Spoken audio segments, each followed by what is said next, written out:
Hindi No, Muslim. मुस्लिम Yes. Okay खाना खायो ओ Kana kayo. हाँ Ba kana kayo. Balu masing. बालू मासे ओ बालू मासे ಐ थिंಕ್ ಬಾಲು ಅಂದರೆ ಬೆಂಗಾಲ್ ಇರಬೇಕಾದ ಭಾಷೆ ನಂಗೆ ಅರ್ಥ ಆಗ್ತಿಲ್ಲ.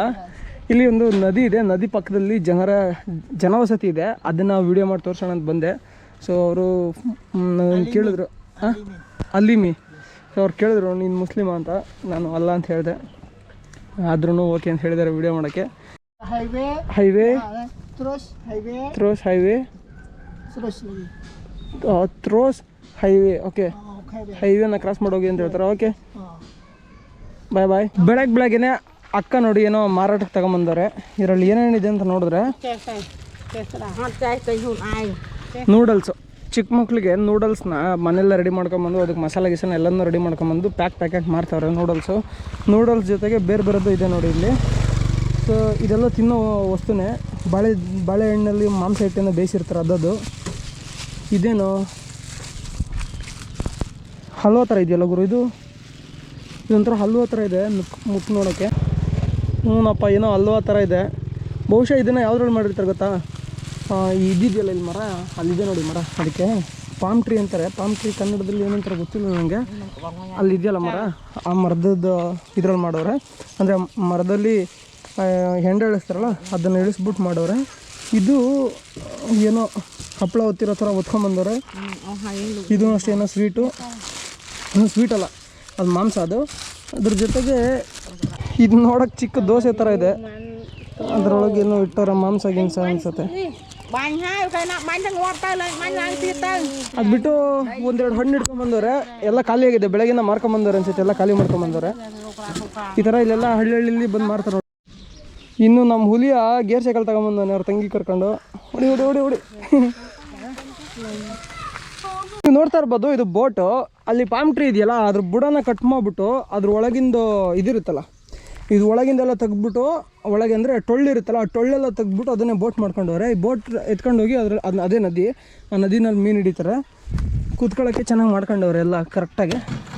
ನೋಡಿ ಕೂತ್ಕೊಳ್ಳೋಕ್ಕೆ ತೆಗಿಬೇಕಾರೆ ನೀವು ನೋಡ್ಬೋದು, ಒಳಗಿನ ಟೊಳ್ಳೆಲ್ಲ ತೆಗಿಬೇಕಾರೆ ಸುಟ್ಟಿದ್ದಾರೆ ಎಲ್ಲ. ಇಲ್ಲಿ ಸುಟ್ಬಿಟ್ಟು ಒಳಗಿನ ಟೊಳ್ಳೆಲ್ಲ ತೆಗ್ದಿದ್ದಾರೆ. ಸುಡೋದ್ರಿಂದ ಏನಾಗುತ್ತೆ ಅಂದರೆ ಇದ್ರ ತೂಕ ಹೋಗುತ್ತೆ, ಒಳಗಡೆ ಸುಡೋದ್ರಿಂದ ತೂಕ ಹೋಗುತ್ತೆ, ಹಗುರ ಆಗುತ್ತೆ. ಹಗುರ ಆದಾಗ ನೀರಲ್ಲಿ ತೇಲಕ್ಕೆ ತುಂಬ ಸಹಾಯ ಆಗುತ್ತೆ ಅವ್ರಿಗೆ. ಬರ್ತಾ ಇರ್ಬೋದು, ಇಲ್ಲಿ ಹಳ್ಳಿಗೆ ಎಲ್ಲದನ್ನು ಮಾರಕ್ಕೆ ಬರ್ತಾರೆ. ಇನ್ಕ್ಲೂಡ್ ಇದೇನೋ ಕಬ್ನಾಲಿಂದ ಹಿಡಿದು ಎಲ್ಲದನ್ನು ಮಾರಕ್ಕೆ ಬರ್ತಾರೆ.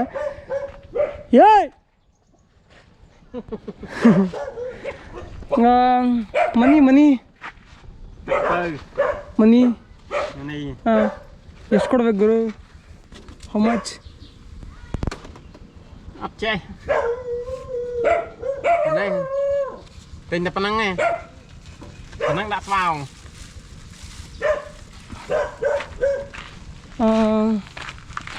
ಇದಕ್ಕೆ ಏನೋ ಪೇಪರಲ್ಲಿ ಕೊಡ್ತೀನಂತೆ. ಇದಕ್ಕಾದರೆ ಇದಕ್ಕೆಷ್ಟು? ಇದಕ್ಕೆ ಹಾಂ 1,000. ಓಕೆ 1,000 ಅಂದರೆ ಒಂದು 25 ರೂಪಾಯಿ. ಓಕೆ ಕಮಾನ್ ಬಾಯ್.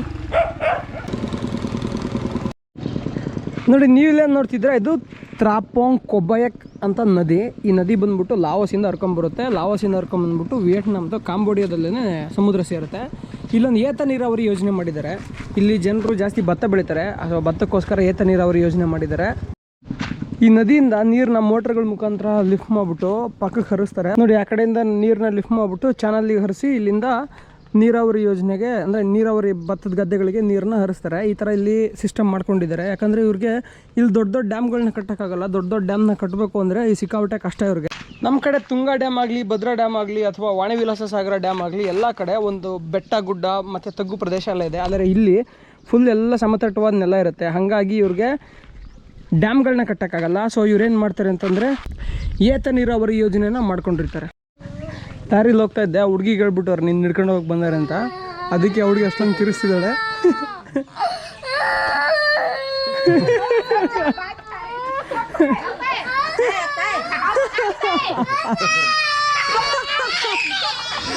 ಅಯ್ಯೋ ಪಾಪ ಗುರು, ಎದುರಿಸ್ಬಿಟ್ಟವ್ರೆ ನೋಡಿ. ಇಲ್ಲಿ ಕೃಷಿ ಜನ ಇವಾಗಿನ ಕರ ಹಾಕಿದ್ದಂಗೆ ಇದೆ ಗುರು ಇದು ನೋಡಿ. ಆಕಳ ಇವಾಗ ಕರ ಹಾಕಿದೆ, ಹಿರಿಯಕ್ಕೆ ಬರ್ತೈತೆ ನೋಡಿ. ನಾನು ನೋಡಿ ಆಯ್ತು ಬಿಡು ಹೋಗಲ್ಲ, ಇವಾಗಿನೂ ಕರ ಆಗೈತೆ. ಇಲ್ಲೆಲ್ಲ ಇರೋ ದನಗಳಿದಾವೆ, ತೋರಿಸ್ತೀನಿ. ಇವರು ಅವೆಲ್ಲ ದನ ಇದಾವೆ, ಇಲ್ಲಿ ದನ ಕರ ಎಲ್ಲ ಸಾಕೊಂಡಿದ್ದಾರೆ, ಅವನ್ನೇ ತೋರಿಸ್ತೀನಿ. ಹಿಂಗಿದೆ ನೋಡ್ರಪ್ಪ ಇರೋದು ದನದ ಕೊಟ್ಟಿಗೆ. ಅಷ್ಟೇ ಒಂದು 4 ಕಟ್ಟಿಗೆ ಹಾಕ್ಬಿಟ್ಟು ಸುತ್ತ ನಡುವೆ ದನ ಕಟ್ಬಿಟ್ಟು ಮೇವಿಗೆ ಹಾಕಿ ಇಟ್ಕೊಂಡವ್ರೆ. ನದಿ ಅಲ್ವಾ ಇಲ್ಲ ಕೆಳಗಡೆ, ಇವ್ರಿಗೇನು ಅಷ್ಟೇನು ನೀರಿನ ಸಮಸ್ಯೆ ಆಗಲ್ಲ ದನ ಕರುಗಳಿಗೆ. ನಾನು ಅವಾಗಲೇ ಹೇಳಿದ್ನಲ್ಲ, ಒಂದು ಮರದ ಬುಡ ಕಡಿದ್ಬಿಟ್ಟು ಅದರಲ್ಲೇ ದೋಣಿ ಮಾಡ್ಕೊಂಡವ್ರೆ ಅಂತ. ನೋಡಿ ಇದೇ ಮರದ ಬುಡ. ಈ ಮರದ ಬುಡವನ್ನು ಕಡಿದ್ಬಿಟ್ಟು ಇದ್ರ ನಡುವೆ ಟೊಳ್ಳೆಲ್ಲ ತೆಗೆದ್ಬಿಟ್ಟು ಇದನ್ನೇ ದೋಣಿ ಮಾಡ್ಕೊತಾರೆ ಇವರು. ದೋಣಿ ಮಾಡ್ಕೊಂಡು ಬಳಸ್ತಾರೆ. ಇವಾಗೆಲ್ಲ ಚೇಂಜ್ ಆಗಿದೆ, ಸ್ವಲ್ಪ ಹಳೆ ದೋಣಿಗಳು ಇನ್ನೂ ಅಲ್ಲಿ ದಡದಲ್ಲಿ ಬಿದ್ದಿದ್ದಾವೆ. ಇವರು ಮೊದಲೆಲ್ಲ ಈ ಥರ ಬಿದಿರು, ನದಿ ಪಕ್ಕದಲ್ಲೇ ಬಿದಿರು ಬೆಳೀತಾ ಇತ್ತಲ್ವ, ಬಿದಿರನ್ನ ಕಟ್ ಮಾಡ್ಕೊಂಬಿಟ್ಟು ಅದರಲ್ಲೇ ಮನೆ ಕಟ್ತಾಯಿದ್ರು. ಆದರೆ ಇವಾಗ ಕಾಲ ಬದಲಾದಂಗೆ ಬಿದಿರಿನ ಇದು ಕಡಿಮೆ ಆಗಿದೆ, ಬಿದಿರಿನ ಬೆಳೆನೂ ಕಡಿಮೆ ಆಗಿದೆ, ಜೊತೆಗೆ ಇವ್ರ ಜನಸಂಖ್ಯೆನೂ ಜಾಸ್ತಿ ಆಗಿದೆ. ಹಾಗಾಗಿ ಇವರು ಇವಾಗೆಲ್ಲ ಸಿಮೆಂಟಿಗೆ ಕನ್ವರ್ಟ್ ಆಗ್ತಿದ್ದಾರೆ, ತಗಡಿಗೆ ಕನ್ವರ್ಟ್ ಆಗ್ತಿದ್ದಾರೆ. ನಾಯಿ ಎಲ್ಲ ಬಂದ್ಬಿಟ್ಟು ನೋಡ್ತವೆ, ಯಾವುದೋ ಬೇರೆ ದೇಶದಿಂದ ಬಂದವನ ಶಿಷ್ಯ ಅಂತ. ನಮ್ಮ ಕಡೆ ದೊಡ್ಡ ದೊಡ್ಡ ಡ್ರಮ್ ಇರ್ತಾವಲ್ಲ, ಇವ್ರ ಕಡೆ ಈ ಸಿಮೆಂಟ್ ನಾವು ಇದರಲ್ಲೇ ಇವರು ನೀರನ್ನ ಇಟ್ಕೊಳ್ಳೋದು. ವಿಯೆಟ್ನಾಮಲ್ಲಿ ಜನ ಜಾಸ್ತಿ ಹಂದಿ ಸಾಕ್ತಾಯಿದ್ರು, ಆದರೆ ಇಲ್ಲಿ ಇವರು ಜಾಸ್ತಿ ದನ ಸಾಕ್ತಾಯಿದ್ದಾರೆ.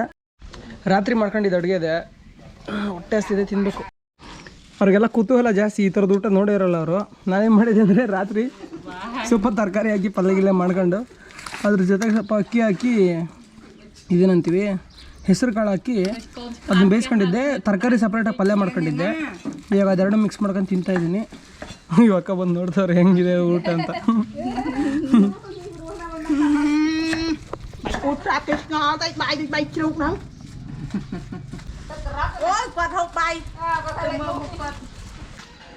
ನೋಡೋರು ನಂಗೋಸ್ಕರ ಮಾವಿನಕಾಯಿ ತಂದು ಕೊಡ್ತಾರೆ. ಓಕೆ ಹಣ್ಣಾಗಿದೆ ಗುರು ಮಾವಿನ. ಓಕೆ ಓಕೆ ಓಕೆ ಇವ್ರಿಗೆ ಯಾರು ತೋರಿಸ್ಕೊಟ್ರೆ ಗೊತ್ತಿಲ್ಲ, ಮಾವಿನಕಾಯಿ ಸಿಪ್ಪೆ ಎಲ್ಲ ಸುಲಿದು ಬಿಟ್ಟವ್ರೆ. ಓಕೆ, ಯಾಕೆ ಸುಲಿದ್ರು ಅಂತ ಗೊತ್ತಾಗಲಿಲ್ಲ. ಆಮೇಲೆ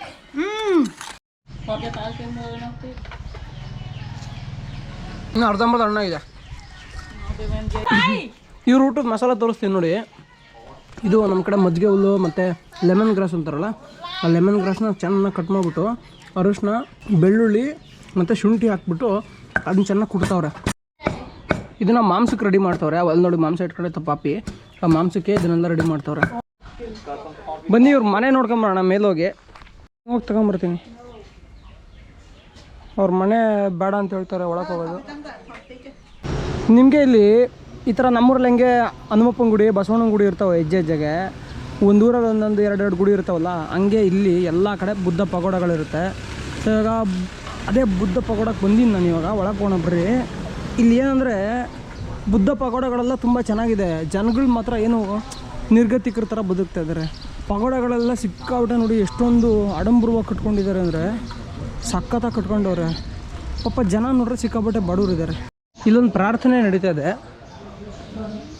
ಬುದ್ಧ ಧರ್ಮಗುರುಗಳು ಇರ್ತಾರಲ್ಲ, ಅವರೆಲ್ಲ ಜನಗಳಿಗೇನೋ ಹೇಳ್ಕೊಡ್ತಾ ಇದ್ದಾರೆ ಮಂತ್ರ.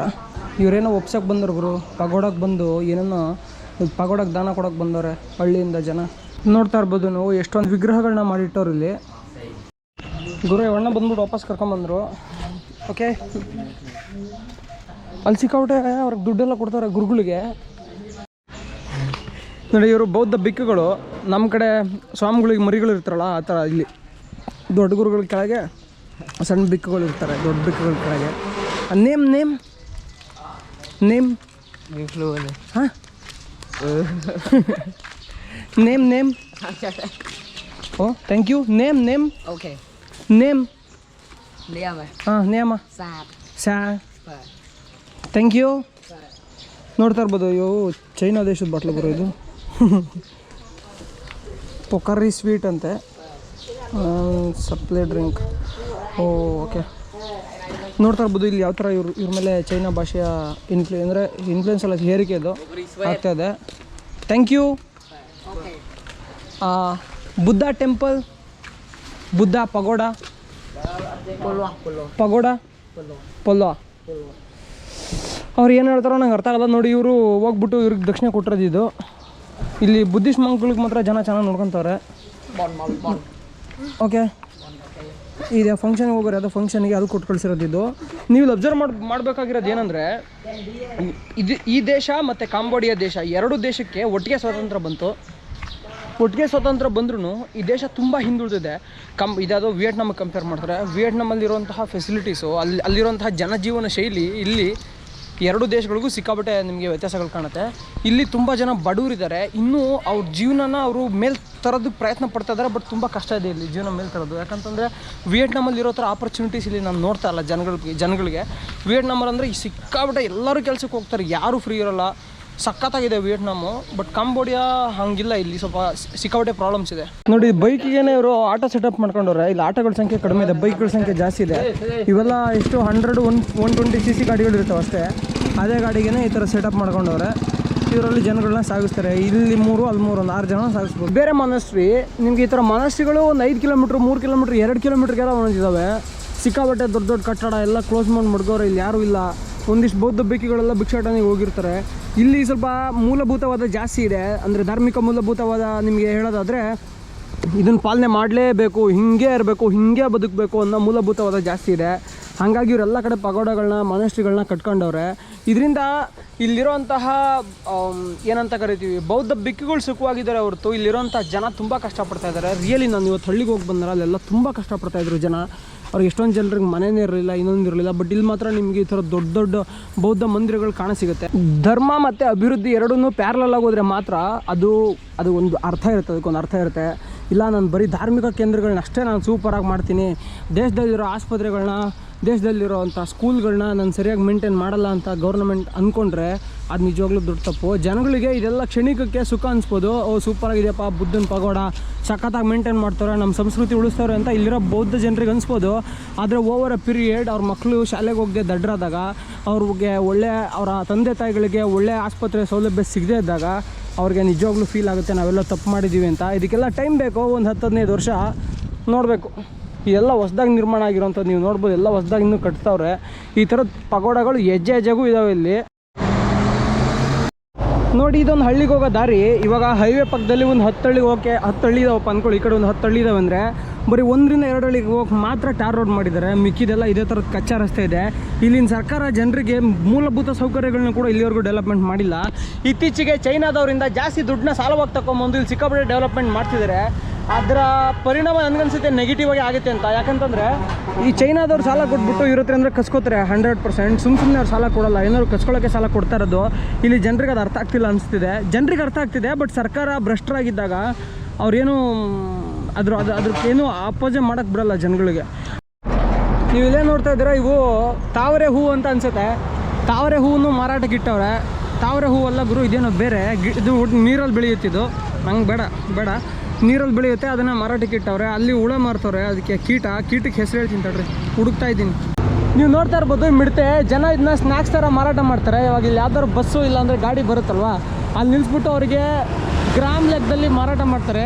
ನಾನು ನಿಜವಾಗ್ಲೂ ಇದೆಲ್ಲ ಟ್ರೈ ಮಾಡೋಕ್ಕೆ ನಂಗೆ ಇಷ್ಟ ಇಲ್ಲ, ಟ್ರೈ ಮಾಡಲ್ಲ. ಅದರ ಹೊರತಾಗಿ ಎಲ್ಲ ಮೀನುಗಳನ್ನ ಕಟ್ ಮಾಡಿಬಿಟ್ಟು ಅದನ್ನು, ಇವಾಗ ಉದಾಹರಣೆಗೆ ಒಂದು ಮೀನು ಹಿಂಗಿರುತ್ತಲ್ವ, ಅದನ್ನು ಕಟ್ ಮಾಡಿಬಿಟ್ಟು ಈ ಥರ ಓಪನ್ ಮಾಡಿ ಅದನ್ನು ಒಣಗಿಸ್ಬಿಟ್ಟು ಅದನ್ನು ಮಾರಾಟ ಮಾಡ್ತವ್ರೆ. ನೋ ನೋ ನೋ ನೋ ನೋ ನೋ ನೋಡಿ, ಎಲ್ಲ ಬೇರೆ ಬೇರೆ ಥರದ ಮೀನು. ಅದನ್ನ ಜೀಳ್ಬಿಟ್ಟು ಒಂದು ಕಡೆ ಜೀಳ್ಬಿಟ್ಟು ಓಪನ್ ಮಾಡಿ ಇಟ್ಟವ್ರೆ. kg ಎಷ್ಟಕ್ಕೆ ಮಾರ್ತಾರೋ ಗೊತ್ತಿಲ್ಲ. ನೋ ನೋ ನೋ ನೋ ನನಗೆ ತಿನ್ನು ಅಂತ ಹೇಳ್ತಾರೆ ಅವರು. ನೋ ನೋ ಥ್ಯಾಂಕ್ ಯು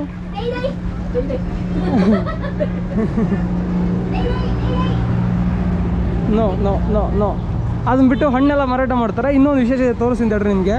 ನನಗೆ ಅನ್ನಿಸ್ತಾ ಇದ್ದಾವೆಲ್ಲ ಚಿಕ್ಕ ಬಾತ್ಕೋಳಿ ಮರಿ ಅಂತ. ಅವನ್ನ ಕಟ್ ಮಾಡಿಬಿಟ್ಟು ಸೀದಾ ಒಳಗಿಂದನೇ ಚಾಕಿ ಇಟ್ಬಿಟ್ಟು ಅವಕ್ಕೆ ಎಲ್ಲ ರೋಸ್ಟ್ ಮಾಡ್ತವ್ರೆ. ಜನ ತುಂಬಿ ತುಳ್ಕಾಡ್ತವ್ರು ನೋಡಿ ಎಲ್ಲ ಕಡೆ, ಅಷ್ಟೊಂದು ಜನ. ಇನ್ನೊಂದು 2-3 ಥರದ ಮೊಟ್ಟೆ ಇಟ್ಟವ್ರೆ. ಇವು ಕೋಳಿ ಮೊಟ್ಟೆ, ನನಗನ್ಸುತ್ತೆ ಇವು ಬಾತ್ಕೋಳಿ ಮೊಟ್ಟೆ ಅಂತ. ಬೇರೆ ಬೇರೆ ಥರದ ಮೀನುಗಳು. ನನಗನ್ಸುತ್ತೆ ಈ ಮೀನೆಲ್ಲ ಇಲ್ಲಿ ಸಿಗಲ್ಲ, ಬೇರೆ ಕಡೆಯಿಂದ ತರ್ತಾರೆ. ಯಾಕಂದರೆ ಇಲ್ಲೆಲ್ಲೂ ಸಮುದ್ರ ಅಥವಾ ಇವೆಲ್ಲ ಸಮುದ್ರ ಜೀವಿಗಳು. ಇಲ್ಲಿ ಹತ್ರದಲ್ಲಿ ಯಾವುದೂ ಸಮುದ್ರ ಇಲ್ಲ. ಬಹುಶಃ ಇವರು ಥಾಯ್ಲೆಂಡಿಂದ ಇಲ್ಲ ಅಂತಂದರೆ ವಿಯೆಟ್ನಾಮಿಂದ ಇಂಪೋರ್ಟ್ ಮಾಡ್ಕೋತಾರೆ. ಇದನ್ನೆಲ್ಲ ಇಂಪೋರ್ಟ್ ಮಾಡ್ಕೊಂಬಿಟ್ಟು ಇಲ್ಲಿ ಐಸ್ ಹಾಕಿಟ್ಟಾರಲ್ಲ, ಅದೇ ಕಾರಣಕ್ಕೆ ಐಸ್ ಹಾಕಿರೋದು. ಏಡಿನೂ ಇಟ್ಟವ್ರು ಇದ್ರೊಳಗೆ. ಆಕ್ಟೋಪಸ್ಸು, ಇದೂ ಆಕ್ಟೋಪಸ್ಸು, ಕಪ್ಪೆ ಚಿಪ್ಪು, ಇದು ಅದಕ್ಕೇನಂತ ನಳ್ಳೆ ಮೀನು ಆ ಥರ ಎಲ್ಲ ಇಟ್ಟವ್ರೆ ಇಲ್ಲಿ. ನೋಡಿ ಇಲ್ಲಿ ಗಾಡಿಗಳೆಲ್ಲ ಟೊಯೋಟಾ ಲ್ಯಾಂಡ್ ಕ್ರೂಸರ್ ಯೂಸ್ ಮಾಡ್ತಿದ್ದಾರೆ. ಜನ ಮಾತ್ರ ನೋಡೋಕೆ ತುಂಬ ಬಡವ್ರ ಥರ ಕಾಣಿಸ್ತಾರೆ. ತುಂಬ ಬಡವ್ರು ಇದ್ದಾರೆ ಕೂಡ ಕೆಲವೊಂದು ಕಡೆ. ನೋಡಿ ನೀವು ಇಲ್ಲೇನು ನೋಡ್ತಿದ್ದೀರಾ, ಇದು ಮೆಕಾಂಗ್ ನದಿ. ಮೆಕಾಂಗ್ ನದಿಗೆ ಒಂದು ದೊಡ್ಡದಾಗಿ ಬ್ರಿಡ್ಜ್ ಕಟ್ಟಿದ್ದಾರೆ. ಮೊದಲು ಹೊಚಿಮಿನ್ ಅಂದರೆ ವಿಯೆಟ್ನಾಂನ ಹೊಚಿಮಿನ್ನಿಂದ ಕಾಂಬೋಡಿಯಾದ ರಾಜಧಾನಿಗೆ ಹೋಗಬೇಕು ಅಂತಂದರೆ ಈ ನದಿಯನ್ನು ಫೆರ್ರಿ ಮುಖಾಂತರ ಕ್ರಾಸ್ ಮಾಡಬೇಕಿತ್ತು. ಇಲ್ಲಿ ಬೋಟ್ ಸರ್ವಿಸ್ ಇತ್ತು, ನಮ್ಮ ಸಿಗಂದೂರಲ್ಲಿ ಇದೆಯಲ್ಲ ಫೆರ್ರಿ ಆ ಥರ. ಆದರೆ ಇವಾಗ 2015ರಿಂದ ಈ ಹೈವೇ ಓಪನ್ ಆಗಿದೆ. ಹೈವೇನಲ್ಲಿ ಬ್ರಿಡ್ಜ್ ಓಪನ್ ಆಗಿದೆ. ಇದು ಹೈವೇ ನಂಬರ್ 1 ಕಾಂಬೋಡಿಯಾದ ಮೇನ್ ಹೈವೇ, ಅದು highway number 1. So highway number 1ನಲ್ಲಿ ಈ ಬ್ರಿಡ್ಜ್ನ ಕಟ್ಟಿದ್ದಾರೆ. ಸುಮಾರು 2 ಕಿಲೋಮೀಟ್ರು 200 ಮೀಟ್ರ್ ಇದೆ, 2.2 ಕಿಲೋಮೀಟರ್ಸ್ ಇದೆ. ಹೈಟ್ ಬಂದ್ಬಿಟ್ಟು ಒಂದು 130 ಮೀಟ್ರ್ ಹೈಟ್ ಇದೆ. ಈ ಬ್ರಿಡ್ಜ್ನ ಕಟ್ಟೋಕ್ಕೆ ದುಡ್ಡು ಕೊಟ್ಟಿದ್ದು ಜಪಾನ್ ಬರೀ ಈ ದೇಶ ಅಲ್ಲ, ಆಲ್ಮೋಸ್ಟ್ ಸೌತ್ ಈಸ್ಟ್ ಏಷ್ಯಾದಲ್ಲಿರೋ ಎಲ್ಲ ದೇಶಗಳಿಗೂ ಜಾಸ್ತಿ ದುಡ್ಡು ಕೊಟ್ಟಿದೆ. ವಿಯೆಟ್ನಾಮಲ್ಲೂ ನಾನು ತುಂಬ ನೋಡಿದ್ದೀನಿ, ಜಪಾನ್ನವ್ರು ಜಾಸ್ತಿ ಇನ್ವೆಸ್ಟ್ಮೆಂಟ್ ಮಾಡಿದ್ದಾರೆ. ಇದನ್ನು ಕೂಡ ಜಪಾನವ್ರು ಕಟ್ಕೊಟ್ಟಿದ್ದಾರೆ ಇವ್ರಿಗೆ. ನಾನು ಅದಕ್ಕೆ ಯೋಚನೆ ಮಾಡ್ತಿದ್ದೀನಿ, ಹೆಂಗೆ ಕಾಂಬೋಡಿಯಾದಲ್ಲಿ ಇಷ್ಟು ಚೆನ್ನಾಗಿ ಒಂದು ಬ್ರಿಡ್ಜ್ ಬಂತು ಅಂತ. ನನಗೆ ಇವಾಗ ಗೊತ್ತಾಯಿತು ಇದನ್ನು ಜಪಾನವ್ರು ಫಂಡ್ ಮಾಡಿದ್ರು ಅಂತ. ಈ ಮೆಕಾಂಗ್ ನದಿ ಬಂದ್ಬಿಟ್ಟು ಲಾವೋಸಲ್ಲಿ ಹುಟ್ಟುತ್ತೆ. ಲಾವೋಸಲ್ಲಿ ಹುಟ್ಬಿಟ್ಟು ಕಾಂಬೋಡಿಯಾದ ಮುಖಾಂತರ ಹರಿದು ಸಮುದ್ರವನ್ನು ಸೇರುತ್ತೆ. ಈ ನದಿ ಒಳಗಡೆ ಒಳನಾಡು ಜಲ ಸಾರಿಗೆನೂ ತುಂಬ ಇದೆ. ನೀವು ಅಲ್ಲಿ ನೋಡ್ತಾ ಇರ್ಬೋದು, ಅಲ್ಲೊಂದು ದೊಡ್ಡದೊಂದು ಶಿಪ್ ಹೋಗ್ತಿದೆ, ಕಂಟೈನರ್ ಶಿಪ್ಪು. ಒಳನಾಡು ಜಲ ಸಾರಿಗೆನೂ ಯೂಸ್ ಮಾಡ್ತಾರೆ ಇದರಲ್ಲಿ. ಅದ್ರ ಜೊತೆಗೆ ಈ ಹೈವೇ ಕಾರ್ಗಳೆಲ್ಲ ಓಡಾಡುತ್ತಲ್ಲ, ಜಾಸ್ತಿ ಇವ್ರಿಗೆ ವಿಯೆಟ್ನಾಮಿಂದ ಸ್ವಲ್ಪ ಇಂಪೋರ್ಟ್ ಎಕ್ಸ್ಪೋರ್ಟ್ ಎಲ್ಲ ಇರುತ್ತಲ್ವ, ಹಾಗಾಗಿ ಹೈವೇಗೆ ದೊಡ್ಡ ಬ್ರಿಡ್ಜ್ ಅವಶ್ಯಕತೆ ಇತ್ತು, ಕಟ್ಕೊಟ್ಟಿದ್ದಾರೆ ಜಪಾನ್ ಅವರು. ಕಾಂಬೋಡಿಯಾದ ಖಮೇರ್ ಜನರಿಗೆ ಈ ನದಿ ತುಂಬ ಇಂಪಾರ್ಟೆಂಟು. ಇದೊಂಥರ ಹೆಂಗೆ ಅಂದರೆ, ದಕ್ಷಿಣ ಭಾರತದಲ್ಲಿ ಕಾವೇರಿ ನದಿ ಇದ್ದಂಗೆ, ಉತ್ತರ ಭಾರತದಲ್ಲಿ ಗಂಗಾ, ಬ್ರಹ್ಮಪುತ್ರ, ಯಮುನಾ ನದಿಗಳಿದ್ದಂಗೆ. ಅಷ್ಟು ಇಂಪಾರ್ಟೆಂಟ್ ಈ ನದಿ.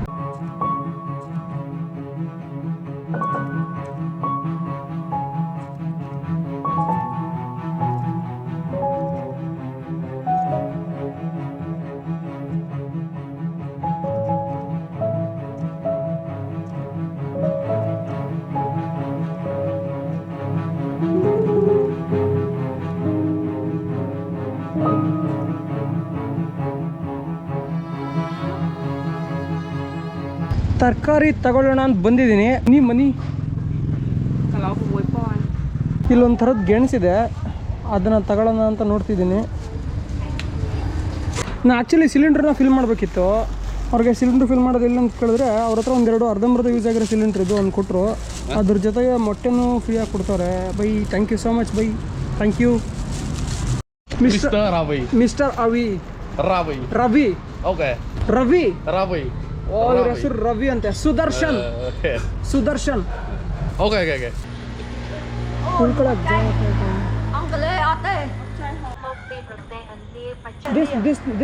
This side how much kilometers? Kilometers. 4. You will come to drop me over there. Yeah. Thank you.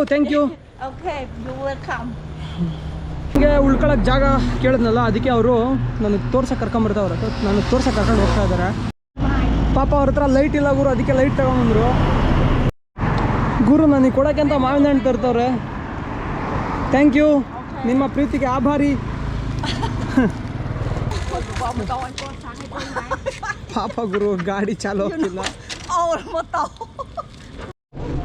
ಪಗೋಡ ಒಂಥರ ನಮ್ಮಲ್ಲಿ ಮಠಗಳಿದ್ದಂಗೆ ಎಷ್ಟೊಂದು ಗುರು ಇಲ್ಲಿ. ಶಿವ ಹಾಂ, ಒಂದು ಹೆಜ್ಜೆಗೆ ಒಂದು 3-4 ಇದಾವೆ. ಓಹ್,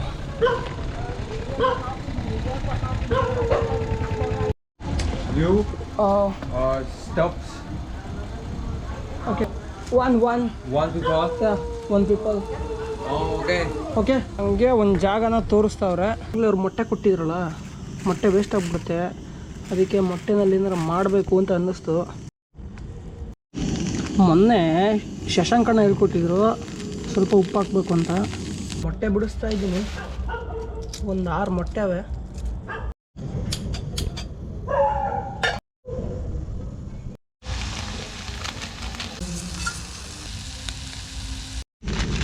ಇವಾಗ ಹೆಸರು ಬೇಳೆ ಬೇಕಿಟ್ಟಿದ್ದೀನಿ. ಇದ್ರ ಜೊತೆ ಸ್ವಲ್ಪ ಅಕ್ಕಿ ಹಾಕೊಂಬಿಟ್ರೆ ಒಳ್ಳೆ ಪ್ರೋಟೀನ್ ಕಾಂಬಿನೇಷನ್ನು. ಅಂದರೆ ಅದೇ ಬೇಳೆ ಹಾಕ್ಬಿಟ್ಟು ಅಕ್ಕಿ ಹಾಕಿದ್ದೀನಿ. ಇನ್ನೂ ಸ್ವಲ್ಪ ಆಗಿಲ್ಲ. ಆಗಿದ ತಕ್ಷಣ ಆ ಮೊಟ್ಟೆ ಬುರ್ಜಿ ಜೊತೆಗೆ ತಿಂದ್ಬಿಡ್ತೀನಿ. ಬನ್ನಿ, ನಮ್ಮ ಊಟ ರೆಡಿ ಇದೆ. ಬೇಗ ತಿಂದು ಮಲ್ಲಿಕೊಳ್ಳುವ ಟೈಮ್ ಆಗಿದೆ. ಜಾಸ್ತಿ ಆಗಿಬಿಟ್ಟಿದೆ ಅನ್ನ, ಅಂದರೆ ಆ ಬೇಳೆ ಮಿಕ್ಸ್ಚರು. ಏನು ಮಾಡೋಂಗಿಲ್ಲ, ಬೆಳಗ್ಗೆ ಜಾಸ್ತಿ ತಿನ್ಬೇಕು, ಕಡಿಮೆ ತಿಂತೀನಿ. ಆಲ್ ಸೆಟ್, ಮಲ್ಕೋಬೇಕು. ಕುಡಿಯೋ ನೀರು ಇಲ್ಲಿದೆ ಮತ್ತೆ ಏನಾರು ತೆಗ್ದಿಡ್ದು ಇದೆಯಾ ಅಂತ ಒಳಗೆ ನೋಡ್ರೆ ಏನಿದೆ, ಎಲ್ಲ ಕ್ಲೀನ್ ಮಾಡಿದ್ದೀನಿ. ಸೊ ಸ್ನೇಹಿತರೆ, ಮಲ್ಕೋತೀನಿ.